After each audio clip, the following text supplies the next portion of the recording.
சாப்பாடு வாங்கி தரேன் அதுக்கு தான் சத்தம். தப்பா இருக்காதீங்க, ஏன்னா பெரிய தலைவர்கள் எல்லாமே வந்திருக்காங்க. உங்களெல்லாம் பார்க்கறது ரொம்ப சந்தோஷமா இருக்கு. தமிழகத்துல வந்து பாத்தீங்கன்னா ரொம்ப பவர்ஃபுல்லா நடக்கக்கூடிய ஒரு மீட்டிங் தரவரிசை பட்டியல் எடுத்து பார்த்தா கொஞ்சம் கெட்டா சொல்ல முடியும். அது கரூர் டிஸ்ட்ரிக்ட் மட்டும் தான். அதுல எந்த மாற்றம்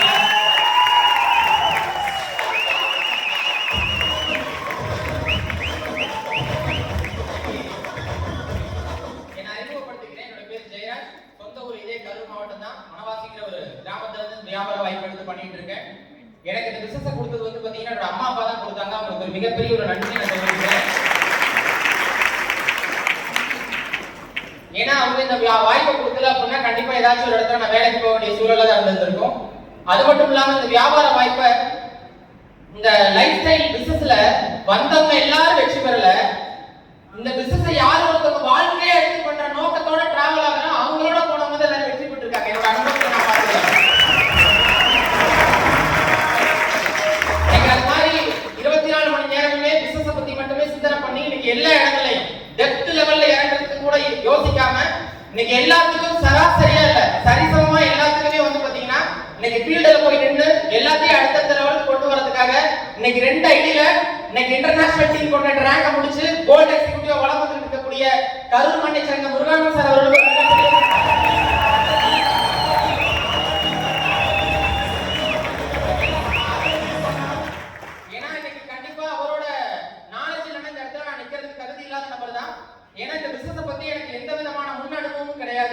நிறைய பேர் இந்த மாதிரி இண்டஸ்ட்ரி நீங்க ஆல்ரெடி கேட்டிருக்கலாம், ஆல்ரெடி பார்த்திருக்கலாம். சில நபர்கள் என்ன பண்ணிருக்கலாம், எடுத்து கூட ஸ்டார்ட் பண்ணி சக்சஸ் அடிக்க முடியாம கூட வெளியே வந்த நபர்கள் நிறைய இடத்துல இருக்காங்க. ஆனா ஒரே மேனேஜ்மெண்டோட தொடர்ச்சியா நிக்கிறதுனால தான், கன்சிஸ்டன்சியா பண்ணதுனால தான் இந்த ரேங்க் வர முடிஞ்சிருக்கு. இதுல என்ன நடந்திருக்குன்னு பாத்தீங்கன்னா, முதல்ல இந்த ப்ராடக்ட்ஸ்க்காக தான் நான் உள்ள வந்தேன். என்னோட அம்மா அப்பா எனக்கு ஹெல்த்துக்காக தான் இந்த ப்ராடக்ட்ஸ் கொடுத்தாங்க. எனக்கு சின்ன வயசுல இருந்து மூக்குல இருந்து ரத்தம் வரக்கூடிய ப்ராப்ளம் இருந்துச்சு. 95ல ஒரு ப்ராடக்ட்டை ரெகுலரா எடுத்து பயன்படுத்தி நல்ல ரிசல்ட் வந்ததுனால தான் மைலோஸ் பிசினஸை இன்னைக்கு லைஃப் டைம் எடுத்து பண்ணிட்டு இருக்கேன். இன்னைக்கு அவங்க வந்து ப்ராடக்ட் ரிசல்ட் ஆயிடுச்சு. ஆனா ப்ரோக்ராம் வந்து பார்த்துட்டு நான் வந்து பாத்தீங்கன்னா இந்த பிசினஸ்ல ஆரம்பிக்கல. விலை கம்மியா கிடைக்குங்கிறதுக்காக என்ன பண்ணியாச்சுங்க, ஐடியா லாகின் பண்ணி எடுத்தாச்சு. அதுக்கப்புறம் என்னோட ஃப்ரெண்டு தான் வந்து பாத்தீங்கன்னா இந்த மாதிரி ஈவென்ட்ல என்ன கூப்பிடுவார், மீட்டிங் வாங்கன்னு. நான் என்ன பண்ணுவேன்னு கேட்டீங்கன்னா, ஞாயிற்றுக்கிழமையான நான் ஒரு சில நபர்கள்ட்ட மட்டும் கேட்டுட்டு நான் அடுத்து நான் பேசலாம்னு இருக்கேன். எத்தனை பேரு நான் சொன்ன உடனே ஃபர்ஸ்ட் வீக்கே நான் வந்தேன்னு சொன்ன நபர்கள் யாராச்சும் இருக்கீங்களா? என் ஃப்ரெண்ட் நீங்க சொன்ன உடனே நான் ஃபர்ஸ்ட் வீக்ல வந்த நபர் போட்டோ இருந்தா எடுங்க. கண்டிப்பா இந்த கம்பெனில நான் டைமண்ட் எக்ஸிக்யூட்டிவ் ஆகும்போது உங்களுக்கு கோயில் கட்டுறேன்.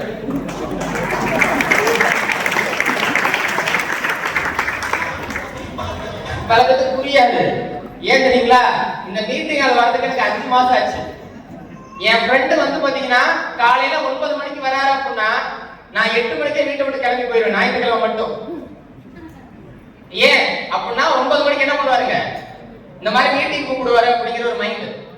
அதுக்கப்புறம் சில நாட்கள் விட்டுட்டு ஒரு வாரம் வந்து பாத்தீங்கன்னா ஒரு 8 மணிக்கெல்லாம் வர்றது ஒரு தெரிஞ்சதுக்கு அப்புறம் நான் 7 மணிக்கு கிளம்பிடுவேன். ஏன்னா ஒரு நாள் மீட்டிங் எல்லாம் கூட்டிட்டு வந்து உட்கார வச்சாங்க. அன்னைக்கு என் ஃப்ரெண்டு எத்தனை மணிக்கு வந்தாரு அப்படின்னா காலையில 5:15 வந்தாரு.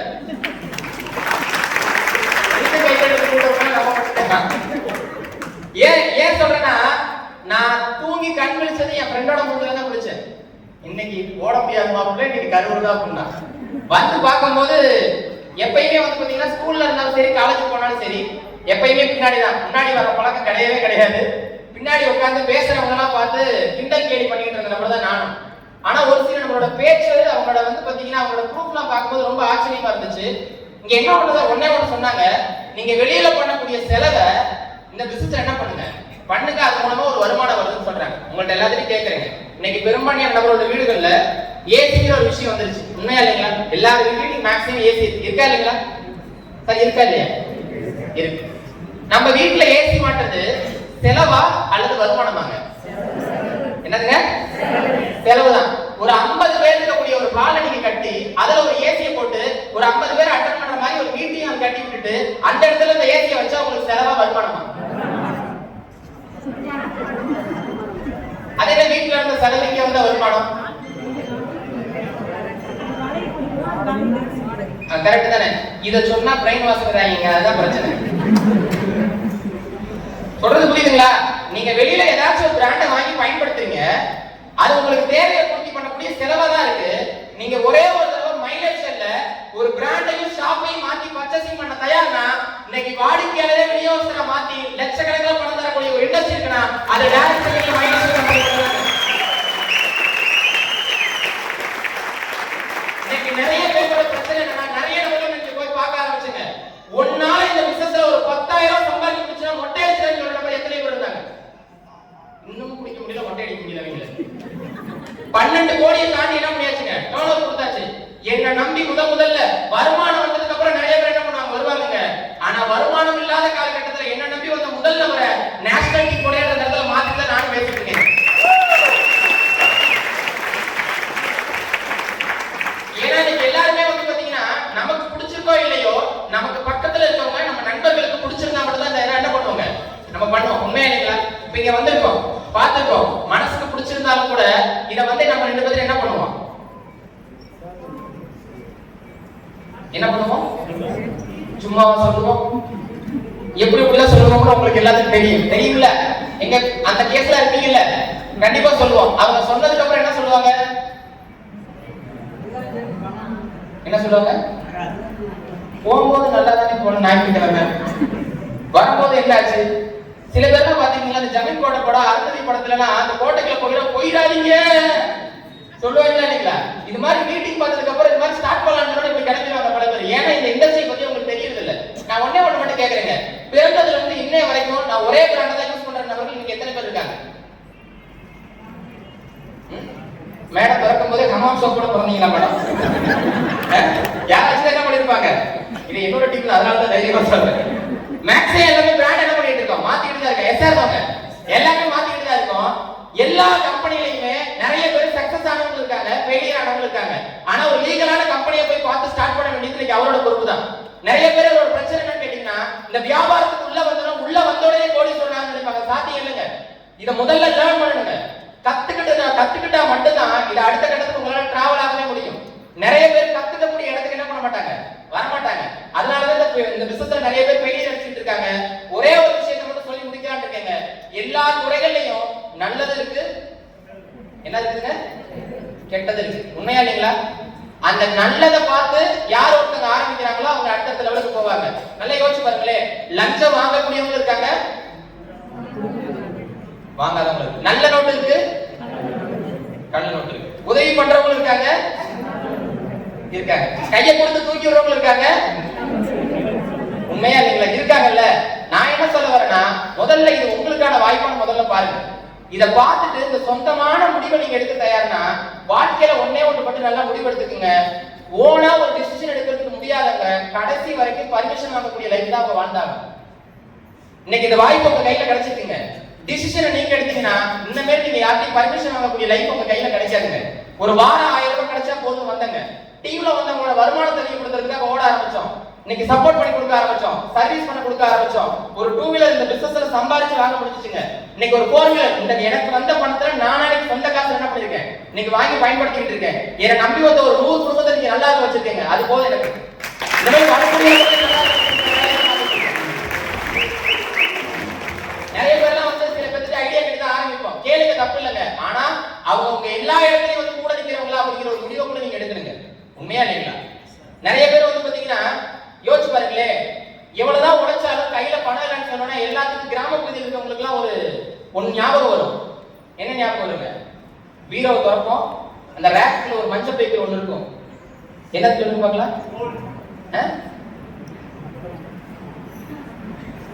என்னது? ஜாதகம். ஏதோ நேரம் தெரியல போல இருக்கு. நம்ம என்ன பண்ணுவோம், போயிட்டு பார்த்துட்டு வந்துருவோம்.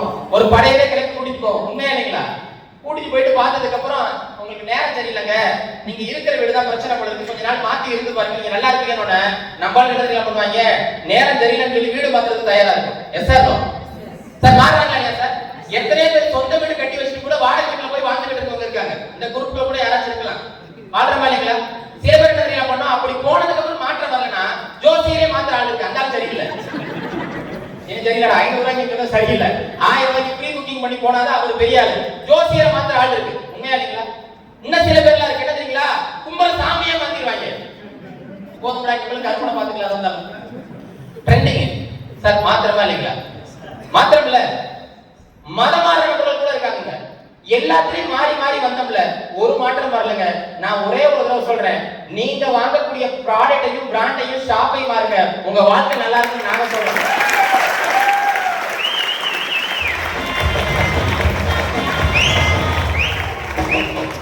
ஏன்னா இங்க வந்து பாத்தீங்கன்னா சில விஷயங்களை நீங்க புரிஞ்சா மட்டும் தான் இங்க பண்ண முடியும். நீங்க வந்தா உங்களை எல்லாத்தையும் சம்பாதிக்க வைக்கணும், நாங்க போலியான வாக்குறுதியெல்லாம் கொடுக்க முடியாது. நீங்க வீட்டுக்குள்ள உட்காந்துருக்கீங்க, உங்களை போய் சம்பாதிக்க முடியும்.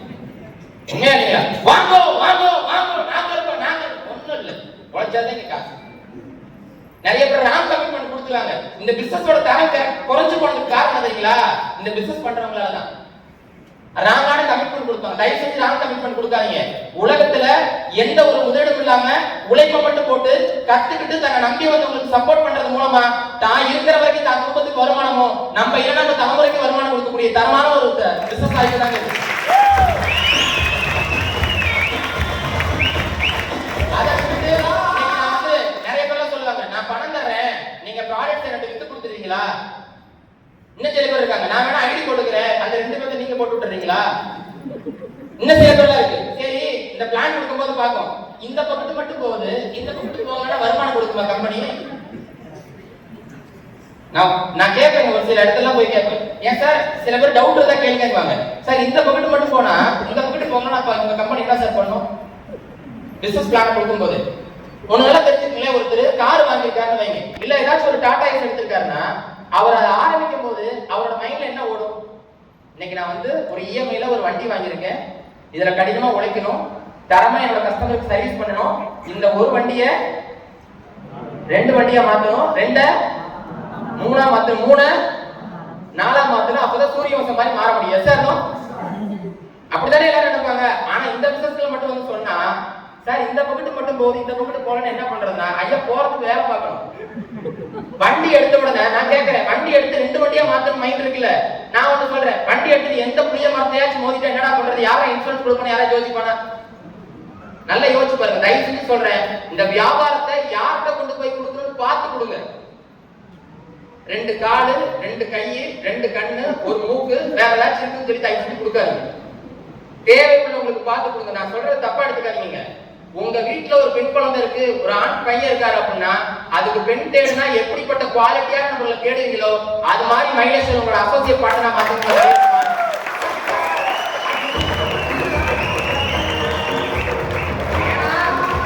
ஏன் கேட்டீங்கன்னா, தான் இருக்கும் போதே சக்கையா புளிஞ்சுட்டு தான் சம்பளம் கொடுத்துட்டு இருக்காங்க வெளியில.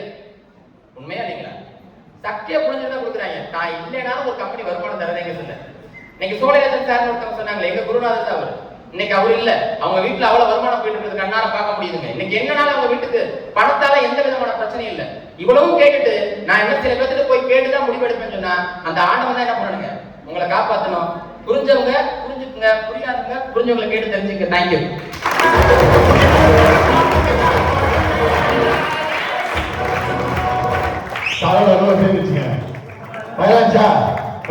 நல்லா யோசிச்சு பாருங்க. சாதாரண ஒரு நபரா இருந்தவர் தான் இன்னைக்கு பல பேருக்கு சாதனையாளராக மாத்திட்டு இருக்கக்கூடிய ஆல் நேஷனல் டீம் ஒரு உற்சாகமான ஒரு பலத்தை கொடுங்க.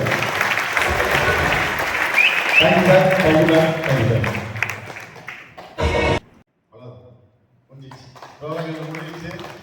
ஒரே ஒரு விஷயம் தான், இன்னைக்கு எவ்வளவு நாட்கள் நீங்க யோசிச்சு எல்லா விஷயம்